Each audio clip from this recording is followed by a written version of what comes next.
ciao Sinistra Piave sempre, perché noi andavamo entrambi da Sinistra Piave. Però come diceva l'imperatore Adriano nelle sue memorie, il vero luogo natio dove poni lo sguardo per la prima volta è su te stesso. Lui l'ha posto qui, il suo luogo natio poi è questo, è Treviso, l'amore che ha per Treviso e quanto ha fatto per Treviso.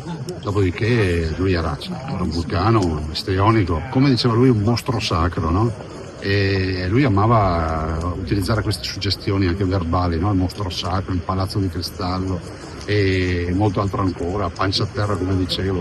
Cioè lui dava dei consigli a tutti attraverso anche queste frasi un po' iconiche che te lo ricordo. Non è un caso insomma, che Gentilini sia stato veramente una figura iconica della storia di Treviso e penso che gli debba essere dedicata sicuramente una piazza, una via o qualcosa, perché lui ha fatto veramente tanto.